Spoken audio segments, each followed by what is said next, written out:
मोहतरम सदर इजलास की इजाज़त से खाकसार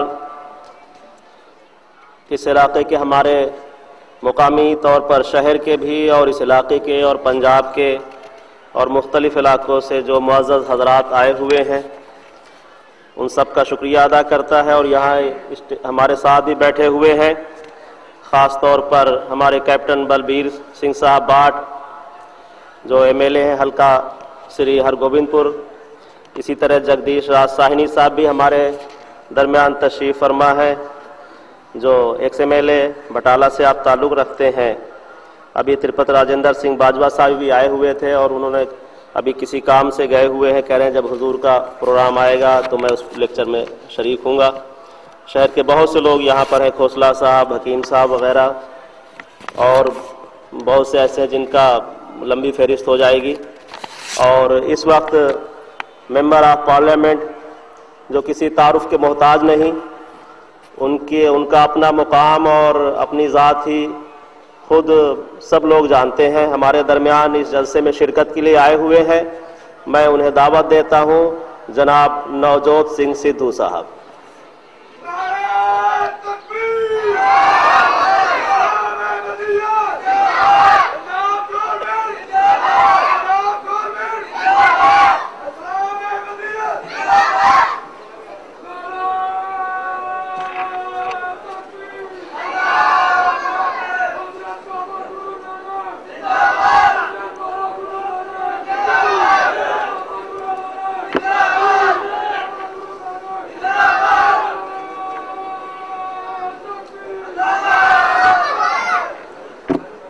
नतमस्तक है नवजोत सिंह सिद्धू अहमदिया जमात के लोगों के आगे। नतमस्तक इसलिए है कि जो इंसान प्रेम की भाषा बोलता है उसके आगे सर झुका देना चाहिए। जो इंसान आपसी भाईचारे की भाषा बोलता है उसके आगे सर झुका देना चाहिए। फूलों की खुशबू तो हवा से विपरीत नहीं जाती, लेकिन मानवीय गुणों की खुशबू चारों दिशाओं में फैल जाती है।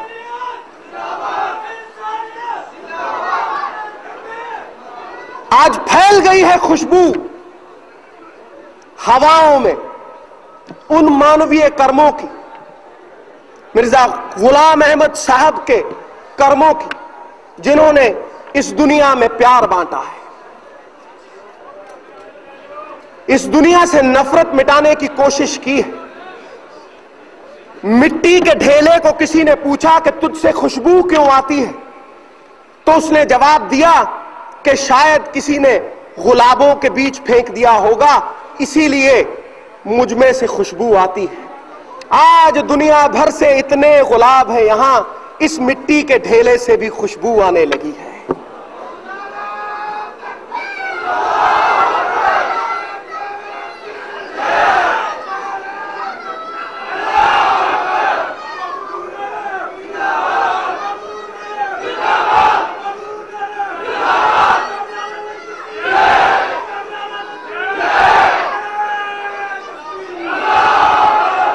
खुशगवार है नवजोत सिंह सिद्धू के इतना मान सम्मान मिला, ऐसे अहम लोगों में बैठने का मौका मिला।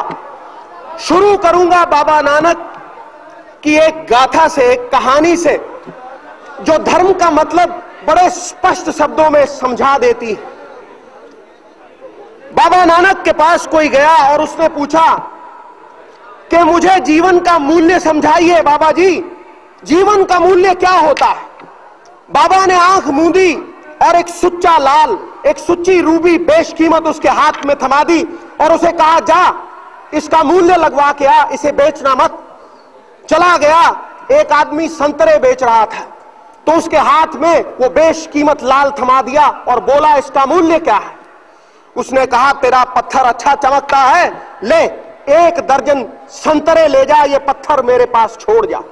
कहा नहीं, गुरु ने कहा है बेचना नहीं है। आगे चला गया। एक आदमी सब्जी बेच रहा था, उसके हाथ में वो बेशकीमत रूबी थमा दी और उसे कहा, इसका मूल्य क्या है। तो उसने कहा, अच्छी चमक है तेरे पत्थर में, ले 1 बोरी आलू की ले जा, ये पत्थर मेरे पास छोड़ जा। कहा नहीं, गुरु का हुक्म नहीं है। आगे चला गया। सोने का काम करने वाला एक सुनियारा मिल गया। सुनयारे ने जब देखी वो रूबी, उसकी आंख की पुतली खड़ी हो गई। उसने कहा 50 लाख रुपए अभी देता हूं, इस नायाब रूबी को मेरे पास छोड़ जा। कहा नहीं, बेचने का हुक्म नहीं है। कहा 1, 1.5 करोड़, 2 करोड़, जितने चाहिए उतने पैसे देता हूं, इस रूबी को मेरे पास छोड़ दे। बोला नहीं, गुरु का हुक्म नहीं है। आगे चला गया, एक हीरो का जौहरी मिल गया। हीरो के जौहरी ने जब देखा सुच्चा लाल, उसने पहले कपड़ा बिछाया, परिक्रमा की, परिक्रमा करके माथा टेका, शीश निभा के पूछा कि कहां से लेके आया है ये बेशकीमत रूबी। बोला वाद विवाद का समय नहीं है, मुझे ये बता कि इसकी कीमत क्या लगाई है। बोला कीमत जानना चाहता है, सारी कायनात को बेच ले, सारी दुनिया को बेच ले, फिर भी इसकी कीमत तो कोई लगा ही नहीं सकता, ये तो बेशकीमत है। हैरान हो गया, परेशान हो गया, भागा चला आया गुरु के पास, चरणों में गिर गया, नतमस्तक हो गया और पूछा अब बताइए मुझे मानवीय जीवन का मूल्य क्या है गुरु साहब, मैं बहुत परेशान हूं, बताइए ये बीती है मेरे साथ। कि मानवीय जीवन का मूल्य जानना चाहता है तो सुन, चाहे अपनी जिंदगी 1 दर्जन संतरों के भाव बेच ले, चाहे उसे 1 बोरी आलू के भाव बेच ले, चाहे उसे बेशकीमत बना ले, तेरी सोच पे निर्भर है, तेरी दृष्टि पे निर्भर है कि तू जीवन को देखता किस नजर से है।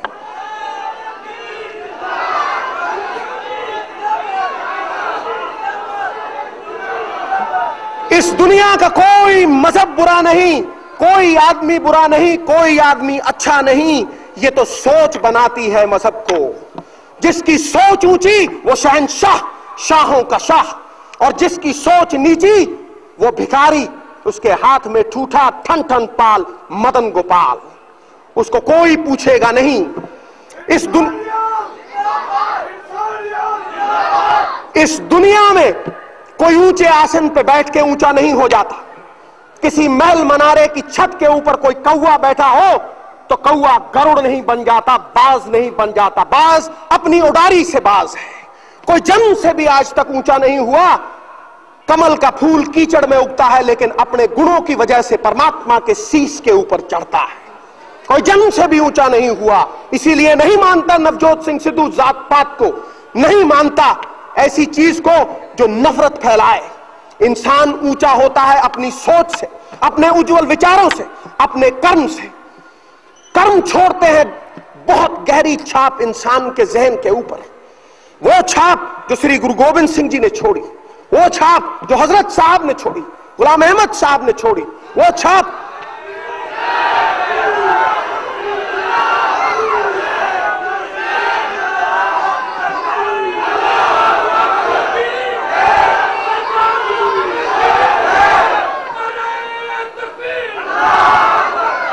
ये शरीर रूपी देह तो नष्ट हो जाएगी, लेकिन विचार और कर्म हमेशा याद रहते हैं और ये हमेशा याद रहेंगे, अमर हो के जीते हैं। तो दोस्तों, धर्म की जो पहचान है वो प्रेम से है, आपसी भाईचारे से है। मुझे बताया गया है कि वक्त कम है, इसलिए आपका ज्यादा वक्त नहीं लूंगा और वही बताऊंगा जो हमारी सिखों की बाणी भी कहती है कि साच कहूं सुन ले सभी, जिन प्रेम कियो तिन ही प्रभ पायो। अव्वल अल्लाह नूर उपाया कुदरत के सब बंदे, एक नूर से सब जग उपजा, कौन पले को मंदे। अगर वो नूर एक है, वो परमात्मा एक है, तो फिर क्यों है ये जात पात, क्यों है ये नफरत। और इस दुनिया में कोई मुकम्मल नहीं, सोने में सुगंध नहीं, गन्ने में फूल नहीं, चंदन में फल नहीं होता, राजा दीर्घजीवी नहीं होता, विद्वान के पास तन नहीं होता, किसी को मुकम्मल जहां नहीं मिलता, कहीं जमीन तो कहीं आसमान नहीं मिलता। इस दुनिया में मुकम्मल वो है